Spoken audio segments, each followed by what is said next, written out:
আসসালামু আলাইকুম। সাকিব স্টোরি লাউঞ্জের বন্ধুরা কেমন আছেন সবাই? আমরা আবারও হাজির হয়েছি সেই ভয়ানক অথচ আকর্ষণীয় উপখ্যান নিয়ে। ব্রাম স্টোকারের ড্রাকুলা রকিব হাসানের অনুবাদে।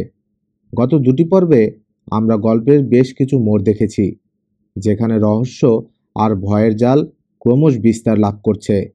যারা আমাদের সাথে এতক্ষণ ছিলেন তাদের ধন্যবাদ। আর যারা এইমাত্র যোগ দিচ্ছেন তাদের অনুরোধ করব, আগের পর্বগুলো শুনে নিলে এই পর্বটি বুঝতে সুবিধা হবে। আমাদের চ্যানেলে সবগুলো পর্বই রয়েছে। নতুন পর্বের নোটিফিকেশন পেতে অবশ্যই সাবস্ক্রাইব করুন এবং বেল বাটনটি ক্লিক করুন। এখন চলুন শোনা যাক ড্রাকুলার তৃতীয় পর্ব। 30 জন। ঘুম ভাঙতেই উঠে গিয়ে জানালার ধারে দাঁড়ালাম। পূব আকাশে মেঘের বুকে সবে রঙের ছোপ লাগতে শুরু করেছে। এদিক ওদিক থেকে কানে এসে বাজছে মোরগের ডাক। ভোরবেলা কর্কশ ডাকে ঘুম ভাঙিয়ে দেয় বলে চিরদিন মোরগকে অভিশাপ দিয়ে এসেছি আমি। আজ কিন্তু সে ডাক মধুবর্ষণ করলো আমার কানে, কারণ আপাতত নিরাপদ আমি। আধারের অন্তর্ধানের সঙ্গে সঙ্গে নিজেদের অভিশপ্ত ডেরায় ফিরে গিয়েছে সমস্ত রক্তলোভী প্রেতাত্মার দল। পালাতে হলে এই সুযোগ। কাল রাতেই দেখেছিলাম গেটের দরজায় তালা দেয়া নেই। মুহূর্ত মাত্র দেরি না করে ঘর থেকে বেরিয়ে সিঁড়ি বেয়ে নিচে নামতে শুরু করলাম। হাঁপাতে হাঁপাতে গেটের কাছে পৌঁছে দুই হাত দিয়ে টেনে খুলে ফেললাম ভারী লোহার খিল। আনন্দে দুলে উঠছে বুক। যাক, শেষ পর্যন্ত পালাতে পারবো তাহলে। দুহাত দিয়ে ধাক্কা দিলাম দরজার পাল্লায়। খুলল না। জোরে, আরো জোরে, শরীরের সমস্ত শক্তি দিয়ে ঠেলতে শুরু করলাম, কিন্তু এক চুল নড়ল না কপাট। তালা ছাড়া কি করে আটকে আছে কপাটটা বুঝতে পারলাম না। কারণটা বের করার চেষ্টা করতে লাগলাম। যে করেই হোক আমাকে খুলতেই হবে ওই দরজা। খুঁজতে খুঁজতে কপাটের গায়ে একটা ছিদ্র চোখে পড়ল। চাবির ছিদ্র। দরজা খুলছে না। তার মানে তালা দিয়ে দিয়েছে কাউন্ট। তালা যখন আছে চাবিও নিশ্চয়ই আছে। যেমন করেই হোক সে চাবি খুঁজে বের করতেই হবে আমাকে। দেয়ালের কার্নিশ বেয়ে আগের মতো কাউন্টের ঘরে এসে ঢুকলাম। যা ভেবেছিলাম কাউন্ট নেই ঘরে। এক মুহূর্ত সময় নষ্ট না করে খুঁজতে শুরু করলাম। তন্ন তন্ন করে খুঁজেও সে ঘরে পাওয়া গেল না চাবি। হয়তো কাউন্টের পকেটেই আছে ওটা। পিশাচটাকে কোথায় পাওয়া যাবে জানা আছে আমার। মনস্থির করে নিয়ে সিঁড়ি বেয়ে নেমে চললাম কবরখানার দিকে। আগের জায়গায় পাওয়া গেল বড় কাঠের বাক্সটা। দাঁতে দাঁত চেপে সাহস সঞ্চয় করে এগিয়ে গিয়ে তুলে ফেললাম বাক্সের ডালা। মনে মনে প্রস্তুত থাকা সত্ত্বেও ভয় পেলাম। চেহারা পাল্টে গেছে কাউন্টের। এ কি করে সম্ভব? নিজের চোখকেও বিশ্বাস করতে ইচ্ছে করছে না। অর্ধেক বয়স যেন কমে গেছে কাউন্টের। ধবধবে সাদা গোফের বেশিরভাগই কালো হয়ে এসেছে। ভাঁজ পড়া কপাল আর গালের চামড়ায় এখন আর তেমন ভাঁজ দেখা যাচ্ছে না। সবচেয়ে আশ্চর্য, ঠোঁটের এক কোণ থেকে গড়িয়ে নেমে আসছে লাল টুকটুকে রক্তের একটা ধারা, যেন অল্প আগে রক্ত পান করে এসেছে পিশাচটা। আরো উজ্জ্বল, আরো ভয়ঙ্কর দেখাচ্ছে ওর চোখ দুটো। আজ আর সে চোখকে ভয় পেলাম না আমি। সোজা হাত ঢুকিয়ে দিলাম কাউন্টের জামার পকেটে। নেই চাবি। এ পকেটও, ও পকেটও। সমস্ত পকেট খুঁজেও পাওয়া গেল না চাবি। কাউন্টের চোখের দিকে হঠাৎ চোখ পড়তেই ঘৃণায় রিরি করে উঠল আমার সর্বাঙ্গ। কুৎসিত হাসিতে বিকৃত হয়ে রয়েছে ওর মুখ চোখ। আমি চাবি খুঁজে না পাওয়াতে যেন দারুণ মজা পাচ্ছে বেটা। রাগে আগুন ধরে গেল যেন আমার শরীরে। বিন্দুমাত্র দ্বিধা না করে বাক্সটার পাশেই মাটিতে পড়ে থাকা একটা শাবল তুলে নিয়ে ধাই করে বসিয়ে দিলাম শয়তানটার মাথায়। সাধারণ মানুষের মাথা হলে ওই এক বাড়িতেই ভেঙে গুড়িয়ে যেত, কিন্তু কিচ্ছু হলো না ওর। দ্বিগুণ মজা পেয়ে নিঃশব্দ হাসিতে ভরে গেল যেন ওর মুখ চোখ। দু ঠোঁটের কোণ ঠেলে বেরিয়ে এলো গজদন্ত দুটো। প্রচণ্ড বিস্ময়ে আমার হাত থেকে খসে পড়ে গেল শাবলটা। আর এক অদ্ভুত ঘটনা ঘটল সেই মুহূর্তে। ধড়াম করে আপনা আপনি বন্ধ হয়ে গেল বাক্সের ডালা। কি করা যায় এখন? সেখানেই দাঁড়িয়ে দাঁড়িয়ে ভাবতে থাকলাম। হঠাৎ কানে এলো পাথুরে মেঝেতে চাকার ঘরঘরানি আর চাবুকের বাতাস কাটার তীক্ষ্ণ আওয়াজ। চমকে উঠলাম। নিশ্চয়ই পৌঁছে গেছে জিপসিরা। সদর দরজা খুলে নিশ্চয়ই ভেতরে এসে ঢুকবে ওরা এখন। মুহূর্তে ছুটে বেরিয়ে এলাম কবরখানা থেকে। পাগলের মতো অন্ধকার ঢাকা বারান্দা, ঘোরানো সিঁড়ি, কাউন্টের ঘরের জানালা, দেয়ালের গায়ের পাথরের কার্নিশ আর দক্ষিণের ঘরের জানালা ডিঙিয়ে প্রাসাদের নিচে নামার প্রধান সিঁড়ির কাছে এসে পৌঁছলাম। এক মুহূর্ত সময় নষ্ট না করে হাঁপাতে হাঁপাতে এক এক লাফে ৩-৪টে করে সিঁড়ির ধাপ ডিঙিয়ে কোনো মতে নিচে এসে নামলাম। সদর দরজার কাছে এসে দেখলাম দরজা আগের মতোই বন্ধ, কিন্তু জিপসিরা কোথাও নেই। ওদিক প্রাসাদের ভেতর কোত্থেকে যেন ভেসে আসছে ভারী বস্তু, টানা হেঁচড়ার শব্দ আর বহু কণ্ঠের মিলিত আওয়াজ। চেঁচিয়ে ডাকলাম, কে আছো? শুনতে পাচ্ছ? উত্তর নেই। শুধু আমার ডাক চারপাশের পাথুরে দেয়ালে প্রতিধ্বনিত হয়ে ফিরে এলো আমার কাছেই। বারবার চেঁচিয়ে ডেকে ডেকে গলা ফাটিয়ে ফেললাম, কিন্তু কেউ সাড়া দিল না আমার ডাকে। ঈশ্বরের এই কি পরিহাস! আরো কিছুক্ষণ পর আবার কানে এলো চাবুকের তীক্ষ্ণ শব্দ আর চাকার ঘুরঘুরানি। ক্রমেই দূর থেকে দূরে মিলিয়ে যাচ্ছে সে আওয়াজ। চাকা আর চাবুকের শব্দকে ছাপিয়ে এই সময় দূর থেকে ভেসে এলো সম্মিলিত জিপসি সঙ্গীতের সুর। চলে গেল জিপসিরা। আর কোনো আশা নেই। এই মৃত্যুপুরীতেই জীবনের শেষ নিঃশ্বাস ত্যাগ করতে হবে আমাকে। কিন্তু এভাবে অসহায়ের মতো চুপ করে থেকে তো মরবো না। পারবো না সেই ৩ ডাইনির সাথে একাকী রাত কাটাতে। চুষে ছিবড়ে বানিয়ে ছেড়ে দেবে ওরা আমাকে। মিনা, মুক্তি পাবার চেষ্টা আমি করব, কিন্তু কদ্দূর সফল হব জানি না। যদি বাঁচতে না পারি আর এ ডায়েরি কখনো তোমার হাতে পৌঁছায়, তাহলে প্রতিশোধ নেবার চেষ্টা করো। না হলে আমার মতো বহু লোককে এভাবে ফাঁকি দিয়ে ভুলিয়ে এনে তিলে তিলে হত্যা করবে এই রক্তলোভী নিশাচর পিশাচ কাউন্ট ড্রাকুলা। হঠাৎ একটা কথা মনে হতেই আশার আলো দেখতে পেলাম। হ্যাঁ, এই যাত্রা বেঁচে গেলেও যেতে পারি। এতক্ষণ মনে হয়নি কেন কথাটা? এখান থেকে বেরোবার গোপন পথ যদি না পাই, ওদেরকে ঠেকাবার অন্তত একটা জিনিস তো আমার সঙ্গে আছে। পরম নির্ভরতায় গলায় ঝোলানো ক্রুশটাকে দুহাত দিয়ে চেপে ধরলাম। ঈশ্বর, রক্ষা করো আমাকে। লুসি ওয়েস্টেনরা ও মিনা মুর অনেকদিন থেকে ঘনিষ্ঠ বান্ধবী। একসাথেই লেখাপড়া করেছে, একসাথেই বড় হয়েছে ওরা দুজনে। লেখাপড়া শেষ করে মিনা চলে গেল দূরের ছোট্ট এক শহরে স্কুল মাস্টারির চাকরি নিয়ে। লুসি থেকে গেল হুইটবির ১৭ নং চ্যাথাম স্ট্রিটে বাবা মার সঙ্গে। চাকরি করার সময়েই মিনার পরিচয় ঘটে জনাথন হারকারের সাথে। ক্রমে পরিচয় ঘনিষ্ঠ হলো প্রেম।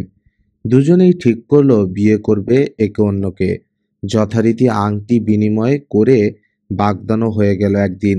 এমন সময় মিস্টার হকিংসের কাছ থেকে ডাক এলো জনাথনের। এক বিশেষ জরুরি কাজ নিয়ে ট্রান্সিলভেনিয়ার এক অখ্যাত দুর্গ এলাকায় যেতে হবে তাকে।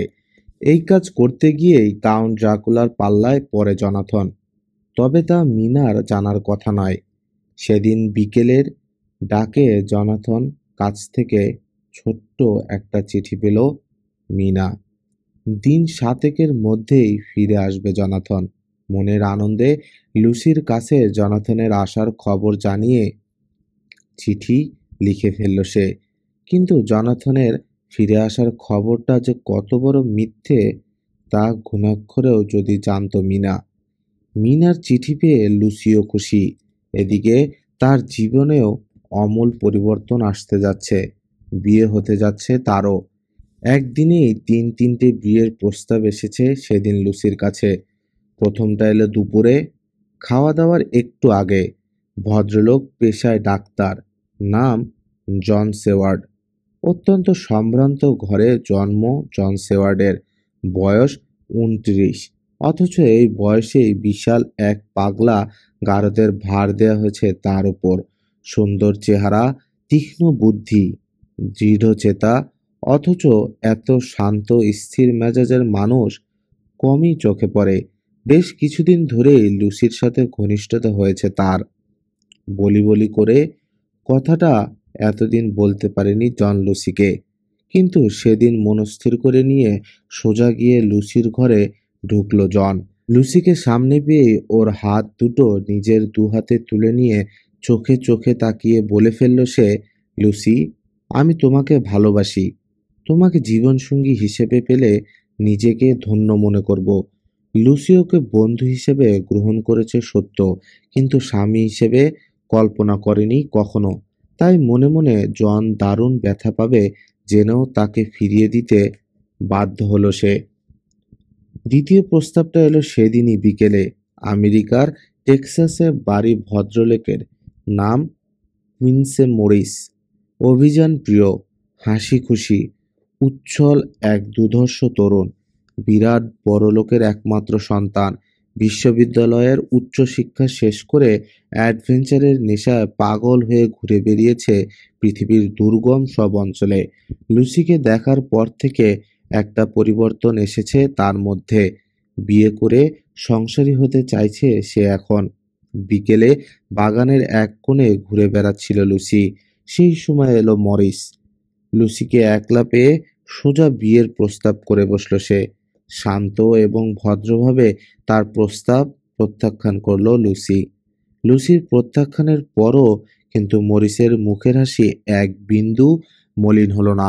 বহুদিনের পরিচিত বন্ধুর মতো হেসে লুসির কাছ থেকে বিদায় নিয়ে চলে গেল সে। তৃতীয় প্রস্তাব এলো সন্ধ্যার পর, আর্থার হোমউডের কাছ থেকে। আর্থার দীর্ঘিকায় সুপুরুষ চেহারা, তার মাথা ভর্তি কোঁকড়ানো কালো চুল দেখলে যে কোনো মেয়েই মনটা টলে পড়বে। স্থানীয় এক কলেজের অধ্যাপক সে। লুসিদের বাড়িতে প্রায় বেড়াতে আসতো। মনে মনে লুসিও ভালোবেসে ফেলেছে তাকে। সেদিন কি যে হলো আর্থারের কে জানে। ঝড়ের মতো ঘরে ঢুকেই লুসিকে জড়িয়ে ধরে চুমোয় চুমোয় ভরিয়ে দিল। আর্থারের আলিঙ্গনবদ্ধ হয়ে ভীরু কপতির মতো থরথর করে কাঁপতে লাগলো লুসি। কয়েক মুহূর্ত পর আর্থারের আবেগের মাত্রা কিছুটা প্রশমিত হলে তার বিশাল বক্ষে মুখ লুকোলো লুসি। অস্ফুটে বলল সে, আর্থার, আমার আর্থার। জন সেওয়ার্ড, কুইন্সে মরিস আর আর্থার হোমর তিনজনেই কিন্তু ঘনিষ্ঠ বন্ধু। লুসির কাছ থেকে প্রত্যাখ্যাত হওয়ার কথাটা কিন্তু আর্থারকে জানালো না জন এবং মরিস, বরং লুসিকে বিয়ে করতে যাচ্ছে শুনে হৈ হৈ করে স্বাগত জানালো ওরা আর্থারকে। লুসির কাছ থেকে প্রত্যাখ্যাত হবার পর পাগলা গারদে ফিরে গিয়ে রোগীর সেবায় মন দিল জন সেওয়ার্ড, আর আবার পৃথিবীর ভ্রমণে বেরিয়ে পড়ল কুইন্সে মরিস। অবশ্য চিঠিপত্রের মাধ্যমে তিন বন্ধুই যোগাযোগ রাখলো তিন বন্ধুর সাথে। বিন্দুমাত্র ফাটল ধরল না ওদের বন্ধুত্বে। ডাক্তার জন সেওয়ার্ডের ডায়েরি থেকে, 25 এপ্রিল। গতকাল কুমারী লুসির অপ্রত্যাশিত প্রত্যাখ্যানে বুকটা শূন্য হয়ে গেছে আমার। এতটুকু স্বস্তি পাচ্ছি না মনে। বারবার মনে হচ্ছে এই পৃথিবীতে বেঁচে থেকে আর লাভ নেই। অবশ্য যদি কাজের মাঝে নিজেকে ডুবিয়ে রাখতে পারি, তাহলেই হয়তো এই নিঃসঙ্গতার হাত থেকে কিছুটা মুক্তি পেতে পারি। ভয় হচ্ছে মানসিক হাসপাতালের ডাক্তার হয়ে নিজেই না আবার মানসিক রোগী হয়ে পড়ি। 7-5 ভেবে রোগীদের একটু দেখাশোনা করতে বেরিয়ে পড়লাম। অদ্ভুত আচরণের জন্যে একজন রোগীর প্রতি আগে থেকেই বিশেষভাবে লক্ষ্য রাখছিলাম আমি। আর সব সাধারণ পাগলদের চাইতে ওর ধরন ধারণ সবই আলাদা।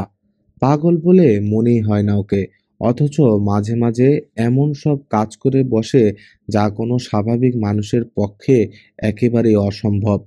লোকটার নাম আর এম রেনফিল্ড, বয়স 59। আত্মপ্রত্যয়ী মেজাজ, গায়ে শক্তি আর আশ্চর্য রকমের উগ্র স্বভাব।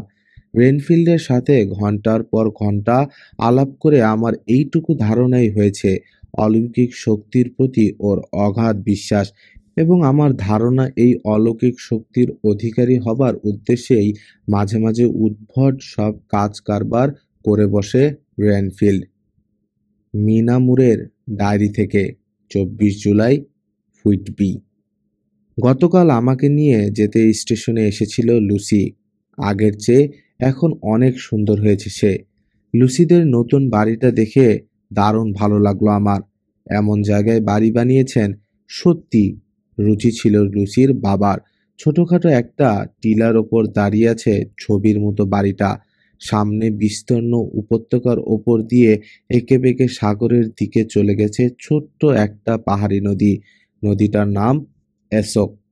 মোহনার মুখের উঁচু খিলানওয়ালা লম্বা সেতুটার ওপর দাঁড়ালে ঢালু হয়ে নেমে যাওয়া ঘন সবুজে ছাওয়া উপত্যকা চোখে পড়ে। আর কেমন যেন স্বপ্নীল মনে হয় দিগন্তকে। উপত্যকার একপাশে ছবির মতো করে সাজানো হয়েছে টালির ছাদ দেয়া পুরনো লাল ইটের বাড়িগুলো। শহরের ঠিক মাঝখানে পড়ে আছে হুইটবি গির্জার ধ্বংসাবশেষ। এখনো আকাশের গায়ে মাথা তুলে দাঁড়িয়ে আছে অপূর্ব কারুকাজ করা গির্জার চূড়াটা। সম্পূর্ণ শ্বেত পোশাকে পরা এক অপূর্ব সুন্দরী তরুণীকে নাকি চাঁদনি রাতে গির্জার সদর দরজার কাছে দাঁড়িয়ে থাকতে দেখা যায় আজও। শহরের আরেক প্রান্তে সাগরের একেবারে কোণ ঘেঁষে পড়ে আছে আর একটা বেশ বড় গির্জার ধ্বংসাবশেষ। সেটার বিশাল আঙিনার সবটাই এখন কবরখানায় পরিণত হয়েছে। হুইটবির সবচেয়ে মনোরম জায়গা এটা। ধ্বংসপ্রাপ্ত সারি সারি পুরনো সমাধিগুলোর মাঝখান দিয়ে চলে গেছে হলদে কাকর বিছানো সরু পথ। পথের দুপাশে সুন্দর করে লাগানো বার্চের সারি। এরই মাঝে মাঝে বসার জন্য পাথর বসানো চওড়া বেদি তৈরি করা হয়েছে। জায়গাটা দারুণ পছন্দ হয়েছে আমার। এখানটায় বসেই এই ডায়েরি লিখছি আর মাঝে মাঝে উপভোগ করছি সাগর আর বনের অপূর্ব সৌন্দর্য। বার্চের পাতায় একটানা ঝিরঝির শব্দ তুলে বয়ে চলছে দক্ষিণা হাওয়া। একটু দূরে ঘাসের বুকে হুটোপুটি লাগিয়েছে কয়েকটা খরগোশ। ওহ জনাথন, এই সময়ে তোমাকে কাছে পেতে কি যে ইচ্ছে করছে। কেন যেন দূরের ওই বারান্দাটাকে অত্যন্ত কাছে মনে হয় এখান থেকে। বন্দরের একপাশে চওড়া গ্রানিটের দেয়াল অর্ধবৃত্তাকারে ঘিরে রেখেছে সাগরকে। ঠিক মাঝখানে দাঁড়িয়ে আছে বাতিঘরটা। বন্দরের ওপাশে সাগরের বুক থেকে খাড়া উঠে গেছে পাথরের পাহাড়। দেখলে মনে হয় খামুখাই তীর থেকে সাগরের বুকে মাইলখানেক পর্যন্ত একটা দেয়াল খাড়া করে রাখা হয়েছে। পাহাড়টা যেখানে উঠে এসেছে সাগরের বুক থেকে, ঠিক সেখানে পাহাড়ের মাথায় আর একটা বাতিঘর বসানো হয়েছে। গ্রানিটের দেয়াল থেকে দ্বিতীয় বাতিঘরটা পর্যন্ত টেনে নেওয়া হয়েছে একটা ঝোলানো সেতু। বাতিঘরে পৌঁছানোর জন্যই তৈরি হয়েছে সেতুটা। বাতিঘরটার সামনে ঘন্টার বাঁধা বয়া আছে একটা। ঝড় তুফানের দিনে হাওয়ার ঝাপটায় যখন ফুলে ওঠে সাগর, ফুঁসে ওঠা উথাল পাথাল ঢেউয়ের বুকে তখন পাগলের মতো দোল খেতে থাকে এই বয়া। ঝোড়ো বাতাসে ভর করে ভেসে আসে ওই ঘন্টার করুণ আর্তনাদ। মাঝে মাঝে কখনো সুর পাল্টায় ঘণ্টা ধ্বনি, কেমন যেন বিষণ্ণভাবে একটানা বেজে চলে ওটা। বহুদূর পর্যন্ত শোনা যায় ওই আওয়াজ। হুইটবির প্রাচীন লোকেরা তখন বারবার ক্রুশ চিহ্ন আঁকতে থাকে বুকে। ওরা বলে দূরসাগরের বুকে কোথাও জাহাজডুবি হলেই ওরকম করুণ ভাবে কেঁদে ওঠে বয়ার ঘণ্টা। যেটুকু লিখেছি বসে বসে ভেবেছি তার চেয়ে অনেক বেশি। কখন যে বেলা শেষ হয়ে গেছে টেরও পাইনি। হঠাৎই খেয়াল করলাম দূর পাহাড়ের ওপারে অস্ত যাচ্ছে লাল সূর্য। একটু পরেই কারখানার বুকে নেমে আসবে ঘন অন্ধকার। অকারণেই ছমছম করে উঠল গাটা। তাড়াতাড়ি কাগজপত্র গুছিয়ে উঠে পড়লাম। ওদিকে হয়তো আমার জন্যে অপেক্ষা করে বসে আছে লুসি আর তার মা। 20 জুলাই। আজও এসেছি এই কবরখানায়, তবে আজ একা নই। লুসি আছে সাথে। বহুদিন পর দুই বান্ধবী মিলে মন খুলে আলাপ জমালাম। বেশিরভাগ বকবক করে চলল অবশ্য লুসি। আবার নতুন করে আর্থার আর ওর প্রেমের কাহিনী শোনালো আমাকে। লুসির কথা শুনতে শুনতে হঠাৎ আমার বুকের ভেতরটা কেমন যেন করে উঠল। বারবার মনে পড়তে থাকলো জনাথনকে। সেই যে মাস দেড়েক আগে তার কাছ থেকে ছোট্ট একটা চিঠি পেয়েছি, তারপর আর কোনো সাড়া নেই। অন্য কোনো মেয়ের পাল্লায় পড়েছে সে, ভুলে গেছে আমাকে। অনেক কষ্টে ঠেলে বেরিয়ে আসা অশ্রু রোধ করে লুসিকে নিয়ে উঠে পড়লাম। ডাক্তার জন সেওয়ার্ডের ডায়েরি থেকে 5 জুন। ক্রমেই রহস্যজনক হয়ে উঠেছে রেনফিল্ডের কাজকারবার। স্বার্থপরতা, গোপনীয়তা এবং দুর্ভিসন্ধি, এই তিনটে জিনিস প্রকট হয়ে উঠেছে ওর মাঝে। আর একটা অদ্ভুত ব্যাপার বিশেষভাবে খেয়াল করেছি আমি। পশু, পাখি আর পতঙ্গের প্রতি রেনফিল্ডের তীব্র আকর্ষণ। যেমন হঠাৎ করে মাছি ধরার প্রতি সাংঘাতিকভাবে ঝুঁকে পড়েছে সে। অল্প কদিনের মধ্যে এত বেশি সংখ্যক মাছি ধরে ফেলল সে যে দেখতে দেখতে বিরক্ত হয়ে গিয়ে রীতিমতো বকাঝকা দিতে শুরু করলাম ওকে। আমার ধমকানিতে প্রথমে টু শব্দটি পর্যন্ত করল না রেনফিল্ড।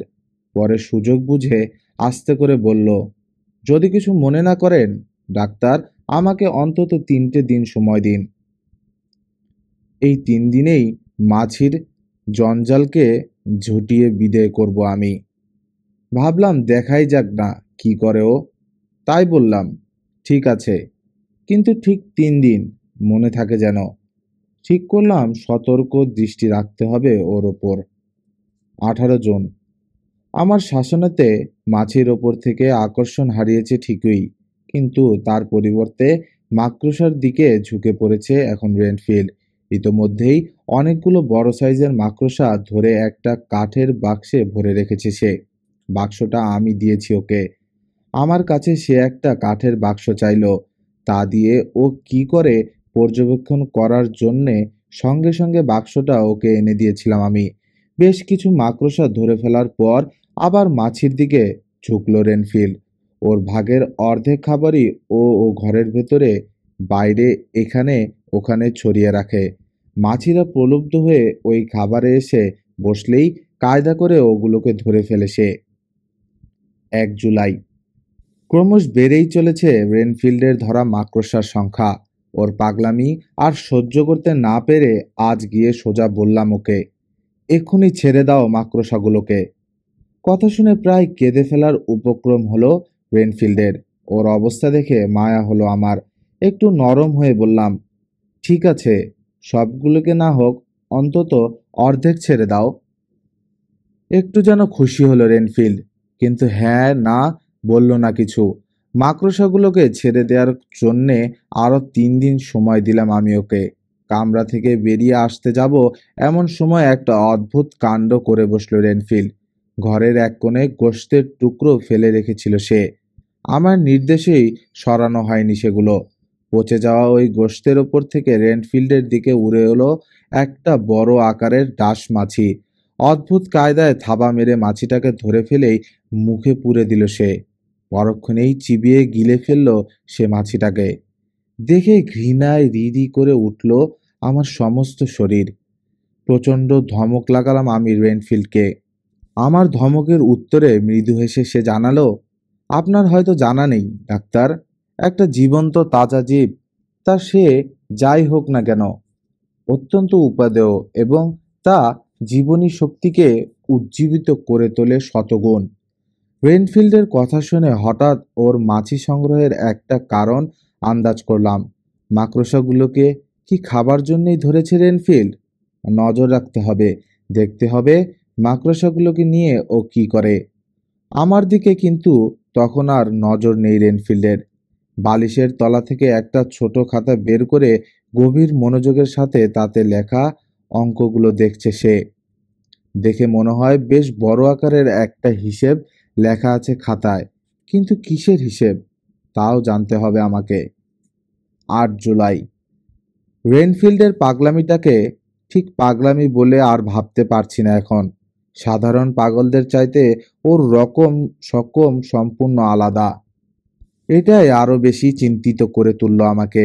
গত কয়েকদিন আড়ালে আবডালে থেকে পর্যবেক্ষণ করেছি রেনফিল্ডকে, কিন্তু কোনো পরিবর্তন নেই ওর মধ্যে। তবে একটা কাজ সে করেছে, কথা মতো 3 দিনের মধ্যেই অর্ধেক মাকড়সাকে বিদায় করেছে। কিন্তু কোথায় সরালো সে মাকড়সাগুলোকে? ছেড়ে দেয়নি এ সম্পর্কে আমি স্থির নিশ্চিত। খেয়েও ফেলেনি। তাহলে ওদিকে কেমন করে জানি একটা চড়ুই ধরে ফেলে ওটার সাথে ইতোমধ্যেই ভাব জমিয়ে ফেলেছে রেনফিল্ড। আজ দুপুরবেলা হঠাৎ আবিষ্কার করলাম মাকড়সার রহস্যটা। আসলে হারানো মাকড়সাগুলো সব গেছে চড়ুইটার পেটে। আর তাতেই রেনফিল্ডের পোষা হয়ে উঠেছে চড়ুইটা। মাকড়সা ধরা শুরু হবার পর আবার মাছির প্রতি কেন আকৃষ্ট হয়ে উঠেছিল পাগলটা, তাও বুঝলাম। নিজের খাবার ছড়িয়ে মাছি ধরে রেনফিল্ড, তারপর মাছিগুলোকে ছেড়ে দেয় মাকড়সার খাঁচায়। মাকড়সাগুলোকে আবার খাওয়ায় চড়ুই দিয়ে। এরকম অদ্ভুত পাগলামির কথা জীবনে শুনিনি আমি। 19 জুলাই। ইতোমধ্যেই চড়ুই পাখিদের ছোটখাটো একটা বস্তি গড়ে তুলেছে রেনফিল্ড। মাঝখানে বেশ কয়েকদিন ওর সাথে দেখা করিনি আমি। আজ ওর ঘরে ঢুকতেই ছুটে এসে আমার কাছে কেঁদে পড়ল রেনফিল্ড। বলল, যাই বলুন ডাক্তার সাহেব, ছোট্ট একটা বিড়ালের বাচ্চা চাই আমার। ওর সাথে ভাব করব আমি। সকাল সন্ধ্যা খেলবো, সময় হলে খেতে না চাইলেও ধমক ধামক দিয়ে খাওয়াবো। দারুণ মজা হবে, তাই না? কথা শুনে মেজাজটা খিচড়ে গেল আমার, কিন্তু তা প্রকাশ করলাম না ওর কাছে। বিড়ালের বাচ্চা কেন চাইছে সে তো আমি জানি। আসলে চড়ুইদের পুরো বস্তিটা বিড়ালের পেট ভরাতে চাইছে রেনফিল্ড। মজা করার জন্য বললাম, বিড়ালের বাচ্চা পুষলে তো ভালোই, তা বাচ্চা হলেই চলবে নাকি আসলে একটা বড় বিড়াল দরকার তোমার? ঠিক ধরেছেন আপনি, অন্তত খুশি হয়ে বলল সে। সাধে কি আর এত বড় হাসপাতালের ডাক্তার হয়েছেন আপনি? তা ডাক্তার সাহেব, বিড়ালটা কিন্তু আজই চাই আমার। কিন্তু আজ তো হচ্ছে না, তার জন্য অপেক্ষা করতে হবে তোমাকে। সত্যি একটা বিড়াল তোমাকে দেয়া যায় কিনা ভেবে দেখতে হবে আমাকে। মুহূর্তে খুশি খুশি ভাবটা চলে গেল রেনফিল্ডের চেহারা থেকে। সে জায়গায় স্থান নিল একটা ভয়ঙ্কর অভিব্যক্তি। এ অভিব্যক্তি শুধু উন্মাদ খুনিদের মাঝেই দেখেছি আমি। এখন যে কোনো মানুষকে পৈশাচিকভাবে খুন করতে এতটুকু বাধবে না রেনফিল্ডের। ওই চেহারা তাই প্রমাণ করে। বুঝলাম, যতটা সহজ ভেবেছিলাম ওকে, তার চেয়ে অনেক অনেক বেশি ভয়ঙ্কর সে। এখন থেকে হুঁশিয়ার থাকতে হবে আমাকে, না হলে যে কোনো মুহূর্তে যে কোনো অঘটন বাঁধিয়ে বসতে পারে রেনফিল্ড। রাত 10টায় আবার দেখতে গেলাম রেনফিল্ডকে। গালে হাত দিয়ে ঘরের এক কোণে চুপচাপ বসে আছে ও। কিছুক্ষণ আগে ভয়ঙ্কর রূপ এখন আর তার মাঝে নেই। আমি ঘরে ঢুকতেই আবার আমার কাছে একটা বিড়ালের বাচ্চা চাইছে সে। পরিষ্কার বলে দিলাম, হবে না। আর একটা কথাও বলল না রেনফিল্ড। হতাশভাবে ফিরে গিয়ে জানালা দিয়ে বাইরে চেয়ে চেয়ে কি যেন ভাবতে লাগলো সে। আমিও আর কোনো কথা না বলে ফিরে এলাম। 20 জুলাই। নির্দিষ্ট সময় অনেক আগেই বিছানা ছেড়ে উঠে পড়লাম। প্রচণ্ড কৌতূহল রেনফিল্ডের ঘরের দিকে টেনে নিয়ে চলল আমাকে। ওর ঘরের জানালা দিয়ে উঁকি মেরে দেখলাম খোশ মেজাজে আছে রেনফিল্ড। বেসুরো কণ্ঠে গুনগুন করে গান গাইতে গাইতে ঘরের এখানে ওখানে চিনি ছিটাচ্ছে সে। আবার শুরু হয়ে গেছে মাছি শিকার। ঘরের কোথাও একটা চড়ুই চোখে পড়ল না। বিদায় করে দিয়েছে পাখিগুলোকে। জানালা থেকে সরে এসে রেনফিল্ডের ঘরে গিয়ে ঢুকলাম। মৃদু হেসে জিজ্ঞেস করলাম ওকে, পাখিগুলোকে দেখছি না, ছেড়ে দিয়েছ নাকি? ছাড়বো কেন, পাখা আছে, উড়ে গেছে। নির্লিপ্ত গলায় জবাব দিল রেনফিল্ড। কথাটা বিশ্বাস হলো না আমার। হঠাৎই চোখে পড়ল জিনিসগুলো। ঘরের এখানে ওখানে পড়ে আছে কয়েকটা পালক। কয়েক ফোঁটা রক্তের দাগও লেগে আছে বালিশের কভার আর বিছানার চাদরে। রক্ত এলো কোত্থেকে? বেরিয়ে এসে রেনফিল্ডের ওপর কঠোর নজর রাখতে বললাম নার্সকে। বেলা 11টায় ছুটতে ছুটতে এলো নার্স। বলল, সাংঘাতিক রকম অসুস্থ হয়ে পড়েছে স্যার রেনফিল্ড। বমি করে ভরিয়ে ফেলেছে ঘরের মেঝে, বিছানার চাদর। একটু থেমে আবার বলল নার্স, বললে বিশ্বাস করবেন না স্যার, বমির সাথে বেরিয়ে আসছে গাদা গাদা পালক। আমার মনে হয় সবকটা চড়ুইকেই গিলে ফেলেছে হতচ্ছাড়া পাগলটা। ব্যাপারটা দেখার জন্যে ছুটলাম রেনফিল্ডের ঘরে। রাত 10টায় আবার দেখতে গেলাম রেনফিল্ডকে। অনেকটা ভালো এখন সে। কড়া ঘুমের ওষুধ খেয়ে গভীর ঘুমে আচ্ছন্ন হয়ে আছে। আস্তে করে বালিশের তলা থেকে বের করে আনলাম ওর হিসেবের খাতাটা। খাতাটা খুলেই পাগলটার স্বভাব চরিত্র অনেকখানি প্রকাশ হয়ে গেল আমার কাছে। এ ধরনের বিচিত্র পাগল কোটিতে একটা মেলে কিনা সন্দেহ। কোনো বই পুস্তকে পাওয়া যায় না এসব রোগের নাম। তবে কিছু কিছু ভুরু বিশেষজ্ঞের কাছে এসব পাগলদের কথা শুনতে পাওয়া যায়। এদেরকে বলে ওরা জুফাগাউস ম্যানিয়াক, অর্থাৎ আত্মাভুক উন্মাদ। এরা মনে করে অন্যান্য জীবের জীবনকে আত্মসাৎ করে ফেললে সেই সব জীবের জীবনের শক্তি পুঞ্জীভূত ও সঞ্চালিত হয়ে যাবে নিজেদের মধ্যে। সবচেয়ে মজার ব্যাপার হলো একটা বিচিত্র পদ্ধতিতে জীবনী শক্তি আত্মসাৎ করে ওরা। প্রথমে যতগুলো সম্ভব প্রাণীকে অপেক্ষাকৃত বড় আকারের প্রাণী দিয়ে খাওয়ায় ওরা। এর উদ্দেশ্য, ছোট প্রাণীগুলোর সমস্ত জীবনী শক্তি আত্মসাৎ করে নিল অপেক্ষাকৃত বড় প্রাণীটা। তারপর সেই প্রাণীটাকে নিজেই খেয়ে ফেলে ছোট প্রাণীগুলো আর বড় প্রাণীটার জীবনী শক্তি একসঙ্গে আত্মসাৎ করে নেয় জুফাগাউস ম্যানিয়াক। কখনো কখনো এই আত্মসাৎ এর প্রক্রিয়া তৃতীয়, চতুর্থ, এমনকি পঞ্চম স্তর পর্যন্ত পৌঁছায়। রেনফিল্ডের প্রক্রিয়া চতুর্থ স্তরে পৌঁছেছে। অবশ্য বিড়াল পেলে পঞ্চম স্তরেই পৌঁছে যেতে পারত সে। এ ধরনের অন্যান্য পাগলদের চাইতে আরেকটু উন্নত রেনফিল্ড। কটা জীবকে আত্মসাৎ করেছে তা নির্ভুলভাবে খাতায় লিখে রেখেছে সে। কটা মাকড়সাকে কটা মাছি খাওয়ালো সে মাকড়সাগুলোকে, আবার কটা চড়ুই দিয়ে খাওয়ালো, সব কিছু অত্যন্ত সুন্দরভাবে তারিখ দিয়ে লিখে রেখেছে ও। একটা পাগল কি করে এত সুন্দর এবং নির্ভুলভাবে অঙ্কের হিসাব রাখলো ভেবে আশ্চর্য লাগলো আমার। জানো লুসি, ভেবেছিলাম তোমার প্রত্যাখ্যানের পর আর কোনো কাজেই মন বসাতে পারবো না আমি। জীবনটা অর্থহীন হয়ে যাবে আমার কাছে। কিন্তু এখন দেখছি প্রেমই মানুষের জীবনের সবকিছু নয়। ইচ্ছে করলেই সুস্থ মন নিয়ে বেঁচে থাকার অনেক অবলম্বন খুঁজে বের করতে পারে মানুষ। পাগল রেনফিল্ডের কাছে একটা বড় শিক্ষা পেলাম আমি। যে কোনো কাজে স্থির অবিচলভাবে মন প্রাণ ডুবিয়ে দিতে পারলে শুধু তাই নিয়ে বেঁচে থাকাটা এমন কঠিন কাজ নয়। মিনামুরের ডায়েরি থেকে 26 জুলাই। গতকাল মিস্টার হকিন্সের কাছে লেখা জনাথনের একটা চিঠি পেয়েছি। কাউন্ট ড্রাকুলার প্রাসাদ দুর্গ থেকে লেখা মাত্র এক লাইনের ছোট্ট চিঠি। লিখেছে, বাড়ি রওনা হচ্ছি। চিঠিটা পড়ে কিছুই বুঝলাম না। সমস্ত ব্যাপারটাই কেমন যেন খাপছাড়া মনে হচ্ছে আমার কাছে। লুসিদের বাড়িতে এখনো আছি আমি। ভালোই আছে লুসি, কিন্তু হঠাৎ করেই ঘুমের ঘোরে হেঁটে চলার সেই পুরনো অভ্যাসটা আবার ফিরে এসেছে ওর মাঝে। লুসির মার সাথে ব্যাপারটা নিয়ে গোপনে আলাপ করে সিদ্ধান্ত নিয়েছি রাতে আমি নিজের হাতে বাইরে থেকে ওর ঘরে তালা লাগিয়ে দিয়ে তারপর শুতে যাব। এই ঘুমের ঘোরে হাঁটা জিনিসটা ভয়ঙ্কর। এতে কখনো সখনো প্রাণ সংশয় পর্যন্ত দেখা দিতে পারে। লুসির মার মতে ঘুমের ঘোরে হাঁটতে হাঁটতে নিজের অজান্তেই পাহাড় কিংবা ছাদের কার্নিশের একেবারে প্রান্তে এসে থমকে দাঁড়ায় নিশিতে পাওয়া মানুষ। তারপর সেই অবস্থায় হঠাৎ ঘোর কেটে গিয়ে নিজের অবস্থান দেখে চমকে গিয়ে নিচে পড়ে যায়। লুসির বাবাকেও নাকি প্রায় নিশিতে পেত। মেয়েকে নিয়ে চিন্তিত হয়ে পড়েছেন লুসির মা। ক্রমেই ঘনিয়ে আসছে লুসির বিয়ে। এর মাঝে যদি কোনো অঘটন ঘটে যায়, ভাবনার কথাই। শিগগিরই এখানে এসে পৌঁছবে অসুস্থ লর্ড গোডালমিংয়ের একমাত্র পুত্র আর্থার হমউড। আমার মনে হয় নিশি-টিশি কিছু না। আসলে আর্থারের প্রতীক্ষাই ক্রমে উদ্বিগ্ন হয়ে উঠেছে লুসি।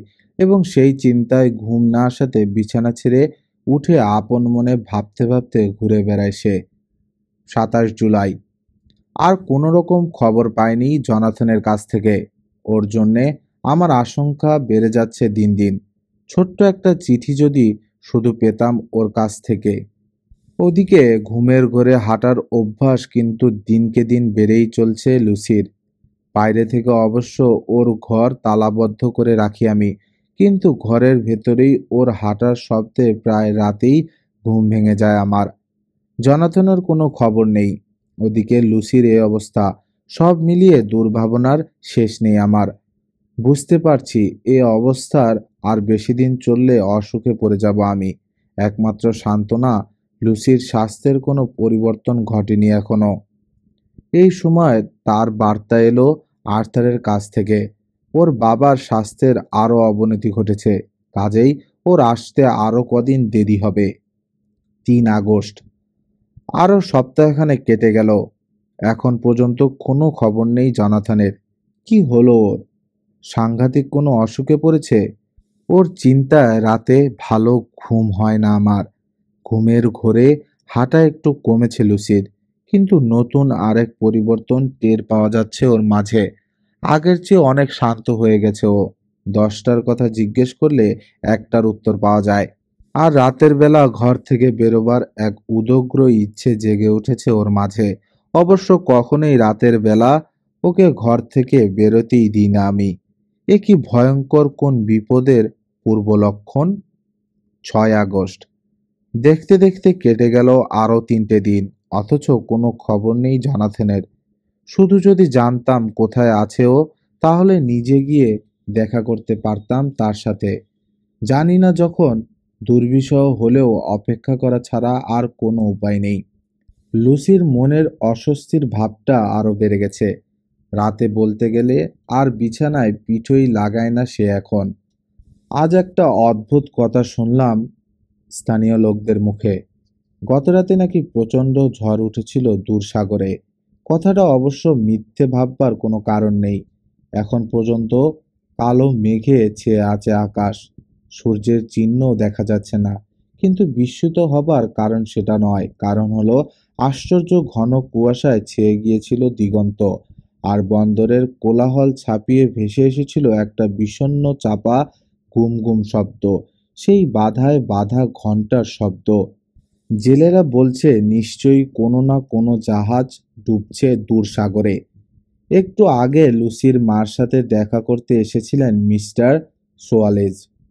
ঝড়ো বাতাসের ঝাপটায় ফুলে ওঠা সাগরের দিকে তাকিয়ে বসে থাকতে থাকতে হঠাৎ গম্ভীর গলায় বলে উঠেছিলেন বৃদ্ধ, জানো মিনা, কেন যেন মনে হচ্ছে সাংঘাতিক কোনো দুর্যোগ ঘনিয়ে আসছে হুইটবিকে কেন্দ্র করে। বাতাসে পৈশাচিকতার গন্ধ পাচ্ছি। সামান্য ব্ল্যাক ম্যাজিক শিখেছিলাম এক সময়, তাই অদ্ভুত কিছু ঘটতে যাবার আগে তা ঠিকই টের পাই আমি। কথাগুলো বলতে বলতেই মন খারাপ হয়ে গেল মিস্টার সোয়ালেজের। এরপরেই উঠে চলে গেলেন তিনি। 8 আগস্ট। অদ্ভুত একটা খবর বেরিয়েছে আজ দি টেলিগ্রাফ পত্রিকায়। খবরটা আমার মনকে এত নাড়া দিয়েছে যে খবরের বিষয়বস্তুটুকু লিখে রাখছি ডায়েরির পাতায়। মিথ্যে বলেনি জেলেরা, সত্যি প্রচণ্ড ঝড় হয়েছিল আগের রাতে। টেলিগ্রাফ পত্রিকার মতে হুইটবি বা তার আশেপাশের এলাকায় এত প্রচণ্ড ঝড় নাকি আর কখনো হয়নি। সেদিন সকাল থেকেই গুমোট ভাব ছিল আবহাওয়ায়, কিন্তু আগস্ট মাসে তা এমন কিছু অভিনব নয়। বাতাসে গুমোট ভাব থাকলেও আকাশ কিন্তু ছিল পরিষ্কার। সেদিন শনিবার। অতএব হুইটবির আশেপাশের মালগ্রেভ উড, রবিনহুড উপসাগর, রিগমিল, রানসুক প্রভৃতি দ্বীপ ভ্রমণে বের হয়ে পড়ে হুইটবির অ্যাডভেঞ্চার প্রিয় লোকেরা। বিকেলের একটু পরেই বাতাসের গুমোট ভাবটা কেটে গিয়ে বইতে শুরু করে ঝিরঝিরে দক্ষিণে হাওয়া। কিন্তু সূর্যাস্তের সঙ্গে সঙ্গে আবহাওয়ার সম্পূর্ণ পরিবর্তন ঘটে। হঠাৎ করেই ঘন মেঘে ঢেকে যায় আকাশ। ভয় পেয়ে তীরে ফিরে আসে অধিকাংশ জেলে নৌকা। রাত 10টার পরেই প্রবল হাওয়া বইতে শুরু করে, ফুঁসে ওঠে সাগর। পাহাড়ের মতো বিশাল সব ঢেউ প্রচণ্ড বেগে ছুটে এসে আছড়ে পড়তে থাকে হুইটবির উপকূলে। যে দু একটা জেলে নৌকা সাজের বেলায় ফিরে না আসে তখন পর্যন্ত খোলা সাগরের মাছ ধরেছিল, তারা আর ফিরে আসতে পারেনি।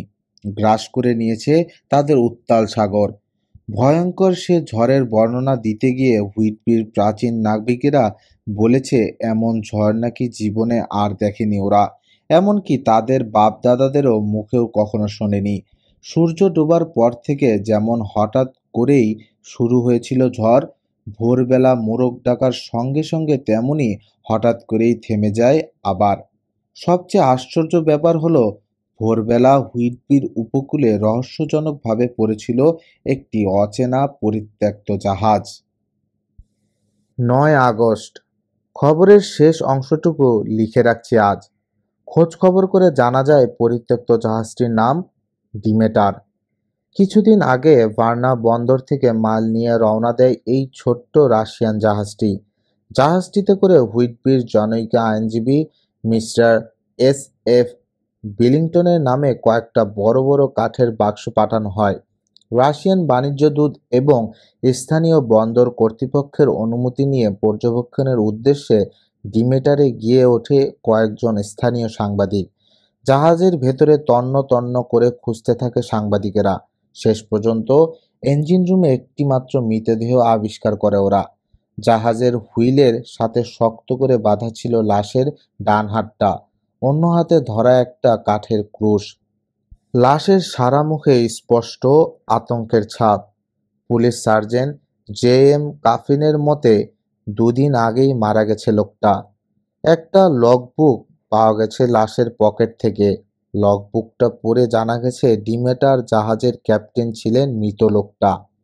লগবুকে অদ্ভুত সব ঘটনার উল্লেখ করে গেছেন ডিমেটারের ক্যাপ্টেন। ভয়ঙ্কর, অবিশ্বাস্য এই ঘটনাগুলোর যথাযথ বিবরণ ডায়েরিতে লিখে রাখছি আমি।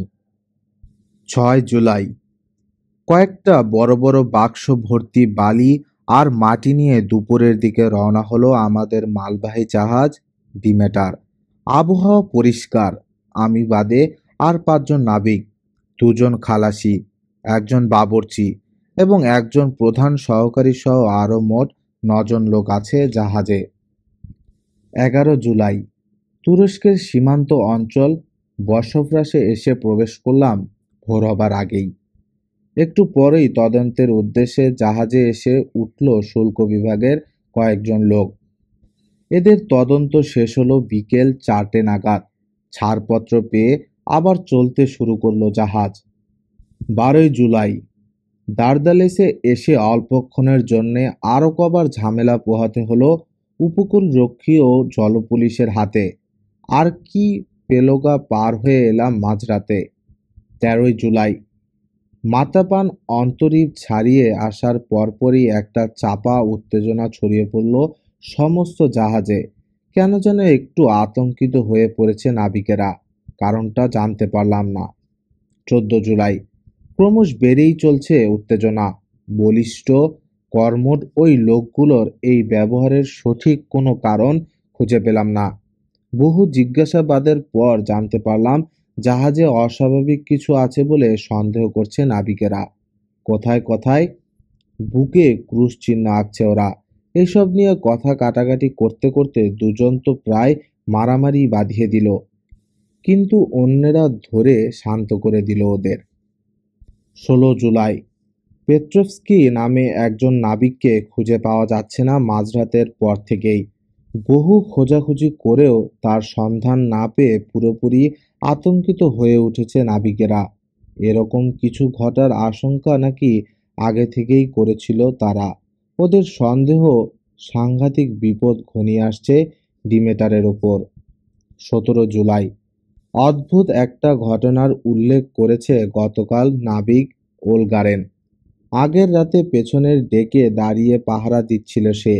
ঝিরঝির বৃষ্টি পড়ছিল তখন। হঠাৎ খেয়াল করলো ওলগারেন, কালো আলখেল্লায় ঢাকা লম্বা মতো কে যেন একজন সামনের ডেকের দিকে হালকা পায়ে এগিয়ে যাচ্ছে। লোকটা জাহাজের কেউ নয় এ ব্যাপারে নিশ্চিত ওলগারেন। আড়াল থেকে ওকে লক্ষ্য করতে থাকলো নাবিক। ওর চোখের সামনে হঠাৎই কোথাও উধাও হয়ে গেল আগন্তুক। কোথায় গেল লোকটা? সামনের ডেকে এমন কোনো জায়গা নেই যেখানে চট করে লুকিয়ে পড়তে পারে সে। কেন যেন ভয় ভয় করতে লাগলো ওলগারেনের। ডিউটি শেষ হবার পরপরই কথাটা আমাকে এসে জানিয়ে গিয়েছিল সে। ওলগারেনের কথায় জাহাজটাকে তন্ন তন্ন করে খুঁজে দেখার আদেশ দিলাম সবাইকে। প্রথমে আমার সহকারী তো খেপেই গেল, কিন্তু ওকে বুঝিয়ে বলতেই নিতান্ত অনিচ্ছা সত্ত্বেও খুঁজতে লাগলো সে। জাহাজের প্রত্যেকটি ইঞ্চি খুঁজে দেখার পরেও সন্দেহজনক কিছু না দেখে আবার সাহস ফিরে এলো নাবিকদের মনে। খুশি মনেই আবার কাজ করতে লাগলো ওরা। 22 জুলাই। সাংঘাতিক খারাপ আবহাওয়া যাচ্ছে গত 3 দিন ধরে। জাহাজ সামলাতেই হিমশিম খাচ্ছে সবাই। অতএব আর ভয় পাবার সময় পায়নি কেউ। বহু কষ্টে জিব্রাল্টার প্রণালী পেরিয়ে আসার পর আবহাওয়া একটু পরিবর্তন হয়েছে। 24 জুলাই। আবার দ্বিগুণ আতঙ্ক এসে ভর করেছে নাবিকদের মনে। বিস্কে উপসাগরের পড়ার পর থেকেই আর একজন নাবিককে খুঁজে পাওয়া যাচ্ছে না। এবারও রাতের বেলা জাহাজের ডেকে পাহারা দিতে গিয়ে হারিয়ে গেছে সে। অবস্থা এমন দাঁড়িয়েছে, কেউই আর রাতের বেলা ডেকে একলা দাঁড়িয়ে পাহারা দিতে সাহস পাচ্ছে না। বাধ্য হয়েই 2-1 জন করে দাঁড়িয়ে পাহারা দেবার নির্দেশ দিতে হলো। এবার কি ঘটবে কে জানে। 28 জুলাই। জিব্রাল্টার প্রণালী পেরোবার পর একটু পরিষ্কার হলেও রাত নামার সঙ্গে সঙ্গে আগের চেয়ে খারাপ হয়ে গিয়েছিল আবহাওয়া। সেই থেকে ক্রমেই আবহাওয়ার অবস্থা খারাপের দিকে চলেছিল। আজ এমন অবস্থা, খোলা ডেকে গিয়েই দাঁড়ানোই যাচ্ছে না। ক্রমাগত জাহাজের গায়ে এসে ঝাপটা দিচ্ছে ঝড়ো হাওয়া। নিচে ফুঁসছে অশান্ত সাগর। বিশাল সাগরের বুকে চীনাবাদামের খোসার মতো দুলছে ডিমেটার। আতঙ্কে নাওয়া খাওয়া ভুলে গেছে নাবিকেরা। 29 জুলাই। 2 জন করে পাহারা দিয়েও এড়োনো গেল না তৃতীয় দুর্ঘটনা। গতরাতে একসাথে দাঁড়িয়ে পাহারা দিচ্ছিল 2 জন নাবিক। ভোরের দিকে অল্পক্ষণের জন্য বাথরুমে গিয়েছিল একজন। ফিরে এসে দেখে অপরজন নেই ডেকে। সাথে সাথেই চেঁচামেচি শুরু করে সে। শুরু হলো খোঁজা, কিন্তু সেই পুরনো ইতিহাস। সারা জাহাজ তন্ন তন্ন করে খুঁজে পাওয়া গেল না ওকে। বিন্দুমাত্র সূত্র না রেখে গায়েব হয়ে গেল তিনটে লোক। আশ্চর্য। 30 জুলাই। রাত শেষ হবার আগেই ইংল্যান্ডের কাছাকাছি এসে পড়ল জাহাজ। আবহাওয়া পরিষ্কার হয়ে গেছে। হাঁপ ছেড়ে বেঁচেছে সবাই। জাহাজের পালগুলো আবার তুলে দেয়া হয়েছে। তরতর করে পানি কেটে স্বচ্ছন্দে গতিতেই ক্রমেই ইংল্যান্ডের উপকূলের আরও কাছে চলে যাচ্ছে জাহাজ। সবাই নিশ্চিন্ত। এমন সময় ঘটল চতুর্থ ঘটনা। আরও একজন নাবিক গায়েব। হারাধনের 10টি ছেলের মতো অবস্থা হয়েছে যেন। 1 আগস্ট। ঝড় থেমেছে ঠিকই, কিন্তু কোত্থেকে এসে হাজির হয়েছে ঘন কুয়াশা। এত ঘন যে 2 হাত দূরের জিনিসও স্পষ্ট দেখা যায় না। এ অবস্থায় জাহাজ পথ ভুল করতে বাধ্য। কয়েকবারই বিপদে পড়ার সংকেত পাঠালাম বাইরের পৃথিবীতে, কিন্তু কোনো কাজ হলো না। কেন যেন মনে হচ্ছে এক অজানা ভয়ঙ্করের দিকে টেনে নিয়ে চলছে আমাদের কোনো অশুভ শক্তি। 2 আগস্ট। মধ্যরাত্রি। হঠাৎ করে কার আর্তচিৎকারে ঘুম ভেঙে গেল। এক লাফে উঠে বিছানা থেকে নেমে ছুটে বেরিয়ে এলাম ডেকে। খুব কাছে থেকেই এসেছিল চিৎকারটা, কিন্তু বাইরে এসে কিছুই চোখে পড়ল না। অবশ্য ঘুটঘুটে অন্ধকার রাতে ঘন কুয়াশার ভেতরে কোনো কিছু চোখে পড়াটাই অস্বাভাবিক। চেঁচিয়ে ডাকতেই উত্তর দিল 2 জন নাবিক। আমার মতো ওরাও আর্তচিৎকার শুনেই বাইরে বেরিয়ে এসেছে। সারা ডেক খুঁজেও পাহারারত নাবিকটির খোঁজ পাওয়া গেল না। এই নিয়ে হারাধনের 10টি ছেলের 5টি নিখোঁজ। 3 আগস্ট। মধ্যরাত্রি। ক্লান্ত নাবিকটিকে ছুটি দেবার উদ্দেশ্যে ইঞ্জিন ঘরে এসে ঢুকলাম, কিন্তু সেখানে কেউ নেই। গেল কোথায়? এমনিতেই কুয়াশার জ্বালায় অস্থির। ওদিকে আবার গোদের ওপর বিস্ফোরার মতো ঝড়ো বাতাস বইতে শুরু করেছে। এ অবস্থায় ইঞ্জিন ঘরে লোক নেই। ভারী আশ্চর্য তো। এ সময় তো ইঞ্জিন ঘর ছেড়ে যাবার কথা নয় ইঞ্জিন চালকের। চেঁচিয়ে সহকারীকে ডাকলাম। সঙ্গে সঙ্গে স্ক্রুড্রাইভার হাতে ছুটে এলো সে। ওর চেহারা দেখে চমকে উঠলাম, যেন ভূত দেখেছে সে। আতঙ্কে ঠিকরে বেরিয়ে আসতে চাইছে ওর দু চোখ। আমাকে দেখেই কানের কাছে ঝুঁকে এলো সে। ভয়চকিত দৃষ্টিতে আশপাশটা দেখতে দেখতে ফিসফিস করে বলল, এখানেই কোথাও আছে ও। এ আমি হলপ করে বলতে পারি। একটু আগে নিজের চোখে দেখেছি আমি ওকে। ঢেঙ্গা, রোগা, মরা মানুষের মতো বিবর্ণ, পাংশুটে মুখ। পেছন থেকে মাংস কাটার বড় ছুরিটা ওর দিকে ছুঁড়ে মেরেছিলাম আমি। বললে বিশ্বাস করবেন না ক্যাপ্টেন। সোজা ওকে ভেদ করে ওপাশের দেয়ালে গিয়ে ঠক করে বাড়ি খেলো ছুরিটা, যেন ছায়ার ভেতর দিয়ে ওপারে চলে গেল। বলেই শ্বাস নেবার জন্যে একটু থামল সহকারী। যদি ছুরি ও সত্যি মেরে থাকে তাহলে লক্ষ্যভ্রষ্ট হবার কোনো উপায় নেই, এটা ঠিক। কারণ ওকে আমি চিনি। 20 ফুট দূর থেকে ছুরি মেরে একটা পাখির চোখে বিধিয়ে দেয়াটা ওর পক্ষে কিছুই না। আবার বলতে শুরু করেছে সহকারী, আমি এখন জানি ক্যাপ্টেন কোথায় আছে ও। লোকজনের সাড়া পেলেই ওই বক্সগুলোর কোনো একটায় গিয়ে লুকায় বেটা। কাজেই প্রত্যেকটা বাক্সের ডালা খুলে দেখতে যাচ্ছি আমি এখন। বলেই ঝড়ের বেগে ছুটে বেরিয়ে গেল সে। বিমূঢ়ের মতো এক জায়গায় ঠায় দাঁড়িয়ে থাকলাম আমি। নিচ থেকে ভেসে আসছে হাতুড়ির ঠুকঠাক আর বাক্সের ডালা খোলার মৃদু ক্যাচক্যাচ আওয়াজ। হঠাৎ তীক্ষ্ণ আর্তনাদ শুনে হৃৎপিণ্ডের গতি স্তব্ধ হয়ে যাবার উপক্রম হলো আমার। চেঁচাতে চেঁচাতেই ইঞ্জিন রুমে এসে ঢুকলো সহকারী। আতঙ্কে থরথর করে কাঁপছে ওর সারা গা। মনে হচ্ছে জ্ঞান হারাবে এক্ষুনি। হাঁপাতে হাঁপাতে কোনো রকমে বলল সে, ক্যাপ্টেন, ওকে খুঁজে পেয়েছি আমি। মানুষ না ও। এ জাহাজে থাকলে নির্মমভাবে ওর হাতে মরতে হবে আমাকে। তার চেয়ে সত্যিকার নাবিকের মতো সাগরে ডুবে মরা অনেক ভালো। তাই করতে যাচ্ছি আমি এখন। বিদায় ক্যাপ্টেন। আমি ভালো মতো কিছু বুঝে ওঠার আগেই ঘর থেকে ছুটে বেরিয়ে গেল সে। মুহূর্ত পরে সংবিৎ ফিরে পেয়ে ওর পিছু পিছু ছুটে গেলাম আমিও।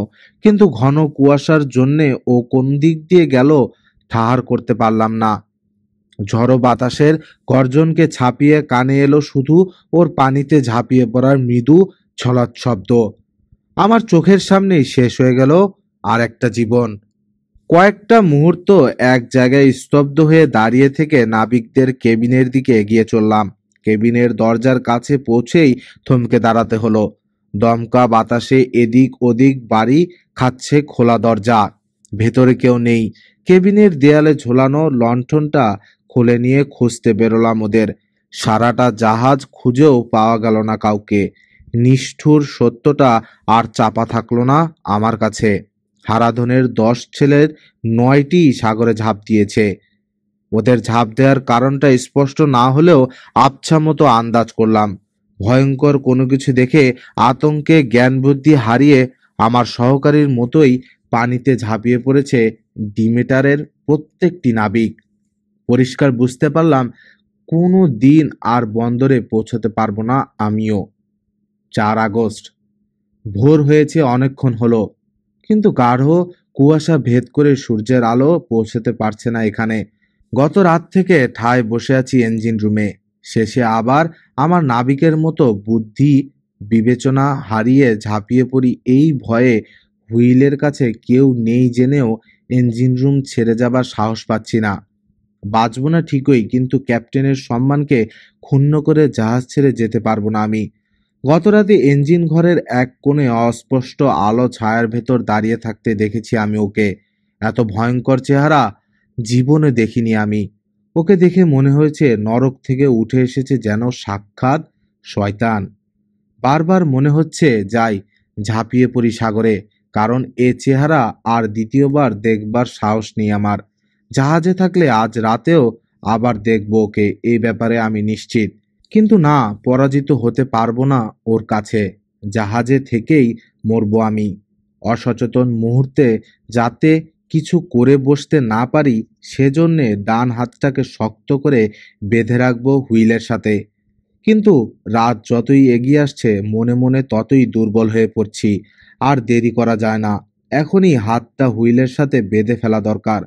আমার এর লগবুক যদি কারো হাতে পড়ে তাহলে নিশ্চয়ই বুঝতে পারবেন কর্তব্যের খাতিরেই হুইলের সাথে হাত বেঁধে রেখেছি আমি।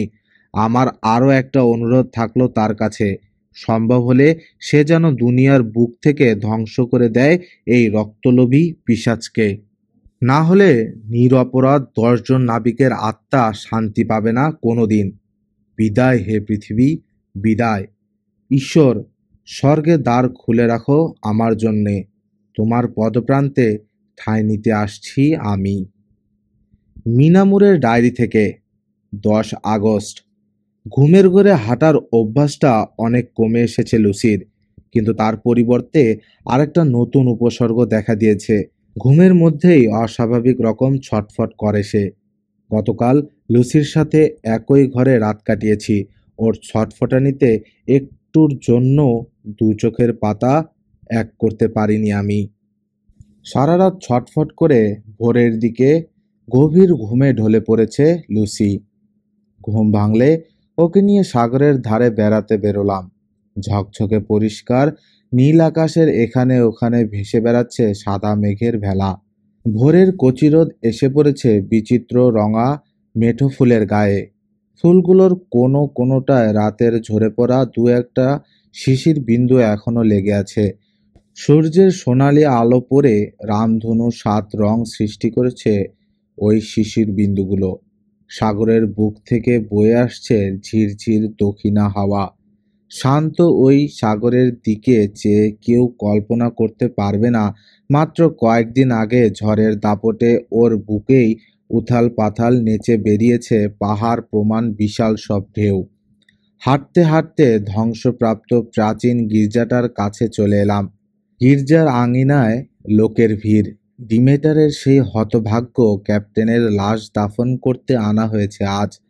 তার শোক মিছিলে অংশগ্রহণ করছে আঙিনার ওই লোকগুলো। কি যেন এক অজানা কারণে অস্থির হয়ে আছে লুসি। বারবার জিজ্ঞেস করেও তার কাছ থেকে সদুত্তর পেলাম না আমি। গতরাতের দুঃস্বপ্নের ঘোর বোধহয় এখনো ছায়াপাত করে রেখেছে ওর মনে। এখানে ওই লোকের ভিড়ে লুসির ভালো লাগছে না ভেবে দূরের ফাঁকা জায়গাটার দিকে রওনা দিলাম। হাঁটতে হাঁটতে প্রথম দিন যে বেদিটায় বসে ডায়েরি লিখেছিলাম সেটার কাছে চলে এলাম।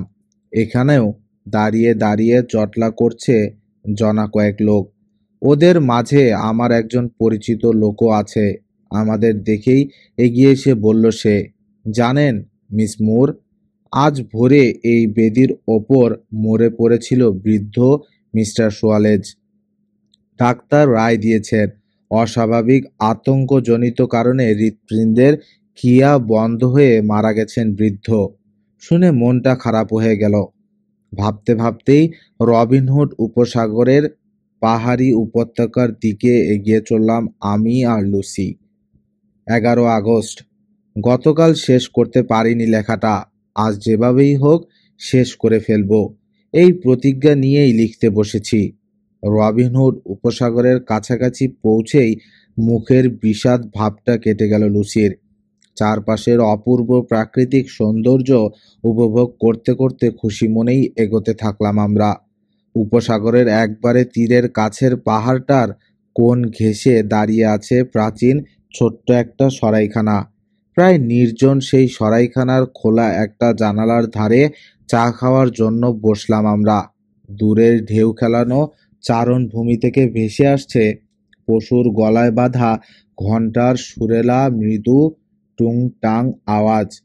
চা খেয়ে সরাইখানার আশপাশটা ঘুরে দেখতে বেরিয়ে পড়লাম আমরা। ঘুরে ঘুরে সেই পাহাড়ি অঞ্চলেই সারাটা দিন কাটিয়ে দিলাম। খিদে পেলেই এসে খেয়ে নিচ্ছিলাম সেই সরাইখানাটায়। বিকেল গড়িয়ে আসতেই রওনা দিলাম বাড়ির দিকে। গতরাত্রের নিদ্রাহীনতা আর সারাদিনের পরিশ্রমের পর ক্লান্তিতে ভেঙে আসছিল সারা শরীর। বাড়ি ফিরে সোজা বিছানায় গিয়ে শুয়ে পড়লাম। শোয়ার প্রায় সঙ্গে সঙ্গেই গভীর ঘুমে ঢলে পড়ল লুসি। ঘুম হলে অদ্ভুত সুন্দর লাগে লুসিকে। হলপ করে বলতে পারি, এ সময় ওকে দেখলে চুমু খাওয়ার জন্যে পাগল হয়ে যেত আর্থার। এই সময় হঠাৎ জনাথনের কথা মনে পড়ে গেল আমার। অনুভব করছি দুগাল বেয়ে গড়িয়ে নামছে তপ্ত অশ্রুর ধারা। ঈশ্বর, যেখানে যে অবস্থায় থাকুক ও, তুমি ওকে দেখো। কাঁদতে কাঁদতে কখন যে ঘুমিয়ে পড়েছিলাম জানি না। হঠাৎ অস্ফুট একটা শব্দে ঘুম ভেঙে গেল আমার। নিজের অজান্তেই চমকে উঠে বসলাম বিছানার উপর। লুসির বিছানার দিকে চোখ পড়তেই অজানা আশঙ্কায় ধরফর করে উঠল বুক। বিছানা খালি। বিদ্যুৎ বেগে ঘাড় ঘুরিয়ে দরজার দিকে চাইলাম। দরজা খোলা। ব্যাপারটা বুঝতে বিন্দুমাত্র বিলম্ব হলো না আমার। ঘুমের ঘোরেই দরজা খুলে বাইরে বেরিয়ে গেছে লুসি। এক লাফে বিছানা থেকে নেমে আলনা থেকে একটা শাল টেনে নিয়েই ছুটে বেরিয়ে গেলাম ঘর থেকে। সিঁড়ি দিয়ে নামতে নামতে ভাবলাম, এত রাতে নিশ্চয়ই বাড়ির বাইরে কোথাও যাবে না লুসি। তাই নিচে নেমে নিচের সবকটা ঘর খুঁজতে লাগলাম। পাওয়া গেল না ওকে। বাগানেও নেই। মাথাটা খারাপ হয়ে যাবার জোগাড় হলো আমার। কোথায় গেল লুসি? হঠাৎ খেয়াল হলো বৈঠকখানার ঘরটা দেখা হয়নি এখনো। এক ছুটে এসে ঢুকলাম বৈঠকখানায়। নেই লুসি, কিন্তু ঘরের বাইরের দিকের দরজাটা খোলা। যতদূর মনে পড়ে প্রতি রাতেই শুতে যাবার আগে বৈঠকখানার ওই দরজাটা বন্ধ করে যায় দারোয়ান। আন্দাজ করলাম ওই পথেই বেরিয়ে গেছে লুসি। কোনো কিছু বিবেচনা না করেই ওই দরজা দিয়ে ছুটে বেরিয়ে গিয়ে পথে এসে নামলাম। যতদূর চোখ যায় জনপ্রাণীর চিহ্ন পর্যন্ত চোখে পড়ল না পথের কোথাও। আকাশে পূর্ণ চাঁদ। ফুটফুটে জ্যোৎস্নায় দূরের গির্জায় চূড়াটা চোখে পড়ছে। ঢং করে একটা বাজার ঘণ্টাধ্বনি শোনা গেল এই সময়। ওটা গির্জার বিশাল ঘড়ির ঘণ্টার আওয়াজ। কেন যেন মনে হলো ওই গির্জার দিকেই গেছে লুসি। হয়তো এতক্ষণ গিয়ে শুয়ে পড়েছে ওই প্রাচীন বেদিগুলোর একটায়। বেদিগুলোর প্রতি লুসির আকর্ষণের কথা জানা আছে আমার। দ্রুত এগিয়ে চললাম গির্জার দিকে। অস্বাভাবিক থমথমে চারদিকটা। একটু ভয় করতে লাগলো, তবু মনে মনে সাহস সঞ্চয় করে হাঁটতে লাগলাম। গির্জার সমাধিভূমির কাছে পৌঁছে প্রথম কয়েকটা বেদি পেয়ে আসার পরেই চোখে পড়ল সেই বেদিটা, যেটায় বসে ডায়েরি লিখেছিলাম আমি, যেটায় মরে পড়েছিলেন বৃদ্ধ মিস্টার সোয়ালেজ। চাঁদের আলোয় দূর থেকেই বেদিটা চোখে পড়ার সঙ্গে সঙ্গেই থমকে দাঁড়িয়ে পড়লাম। বেদিটার ওপর চিত হয়ে শুয়ে আছে লুসি। ওর ওপর ঝুঁকে আছে কালো মতো কি যেন একটা। ওটা মানুষ না পশু? আশঙ্কায় ভয়ে ধুকধুক করছে বুকের ভেতরটা। এগিয়ে যাব কি যাব না ভাবছি। শেষ পর্যন্ত দাঁড়িয়ে না থেকে আর একটু এগিয়ে গিয়ে নাম ধরে চেঁচিয়ে ডাকলাম লুসিকে। মুহূর্তে সোজা হয়ে দাঁড়ালো কালো মূর্তিটা। মানুষেই, কিন্তু মানুষের এমন চেহারা জীবনে দেখিনি আমি। মরা মানুষের মুখের মতো পাংশুটে ফ্যাকাশে মুখ। চোখ দুটো রুবি পাথরের মতো জ্বলজ্বল করে চলছে। এক মুহূর্তের জন্যে আমার দিকে চেয়ে থাকলো ওই অদ্ভুত মানুষটা।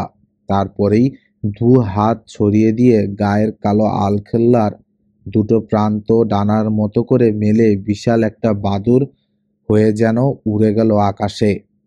দেখে একটা ঠান্ডা ভয়ের স্রোত শিরশির করে আমার মেরুদণ্ড বেয়ে নেমে গেল নিচের দিকে। বন্ধ হয়ে যাবার উপক্রম হলো হৃৎপিণ্ডের গতি। ভুল দেখলাম না তো? কতক্ষণ স্তব্ধ হয়ে দাঁড়িয়েছিলাম জানি না। পায়ের কাছে সরসর শব্দ হতেই চেঁচিয়ে উঠে লাফ দিয়ে সরে দাঁড়ালাম। নিচের দিকে চেয়ে দেখলাম আমার চেঁচানিতে আমার চেয়ে দ্বিগুণ ভয় পেয়ে ছুটে পালাচ্ছে একটা মেঠো ইঁদুর। আর দেরি না করে বেদিটার কাছে এগিয়ে গেলাম। অচেতনের মতো বেদির ওপর চিত হয়ে পড়ে আছে লুসি। অল্প একটু ফাঁক হয়ে আছে ঠোঁট দুটো। লুসিকে নাকের কাছে হাত নিয়ে দেখলাম কেমন যেন একটু অস্বাভাবিক ওর শ্বাস প্রশ্বাস। থরথর করে কাঁপছে সারা গা। ভাবলাম শীত করছে লুসির। তাড়াতাড়ি গা থেকে শালটা খুলে নিয়ে ওর গায়ে জড়িয়ে দিলাম। জড়ানোর সময় ওর গলার কাছে আমার হাতের চাপ লাগায় মনে হলো খানিকটা ব্যথা পেয়েই অস্ফুট শব্দ করে উঠল লুসি। আস্তে করে গায়ে ঠেলা দিয়ে ওর ঘুম ভাঙাবার চেষ্টা করলাম। প্রথমে সাড়া দিল না লুসি। শেষে অচেতন লোকের চেতনা ফিরে পাবার মতো ধীরে ধীরে চোখ মেলল সে। আপনারা শুনছিলেন এক শ্বাসরুদ্ধকর উপাখ্যানের তৃতীয় অংশ। প্রতিটি মুহূর্তে বাড়ছে উত্তেজনা, বাড়ছে অজানা ভয়। এই কাহিনীর শেষ কোথায় তা জানতে হলে আর একটি দিনের অপেক্ষা। আগামীকাল আমরা নিয়ে আসছি ড্রাকুলার চূড়ান্ত পর্ব। আমাদের সাথে থাকুন। ধন্যবাদ সবাইকে।